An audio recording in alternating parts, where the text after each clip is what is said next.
Nga prej vitit 2015 me reformën e fundit territoriale administrative, nuk ka më bashkitë qytetit, si shpërdorë media sot, bashkia e qytetit Fieri. Kemi bashki që përfshin edhe rrethinat, ish komunat që sot janë shndërruar në njësi administrative. Dhe qysh nga viti 1995, Muzeu Historik Fier është në varsin, në administrimin e bashkisë Fier. Dhe ky është ndryshimi. Pra, sot ne kemi këtë gjendje, sipas ligjit mbi trashëgimin të vitit 2018 mbi trashëgimin kulturor dhe muzet, Shqipëria ka kategorinë e parë muzet historik kombëtar, siç kemi Muzeun Historik Kombëtar në Tiranë, Muzeun Historik Kombëtar Shtëpia me Gjethe, Muzeun Historik Kombëtar Gjergj Kastriot Skënderbeu në Kruj, kemi Muzeun e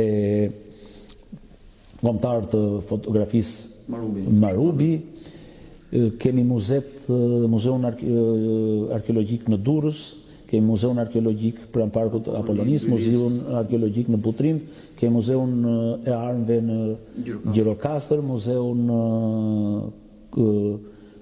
e Artit Mesjetar në Korçë, kemi Muzeun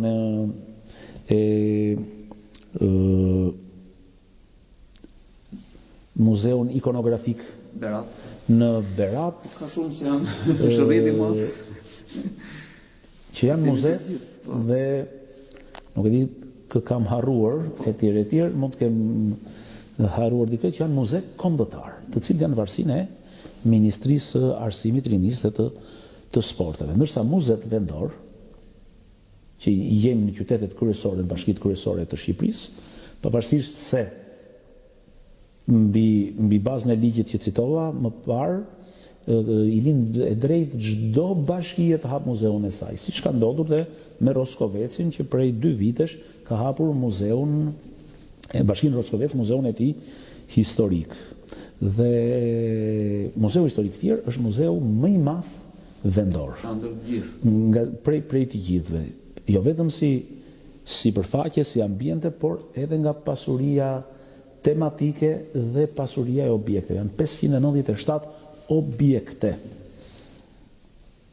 Mendoj se është një muze që ja vlen të vizitohet, nuk flas për vizitorin vendor, por e kam diku gjetk, pasi është një muze që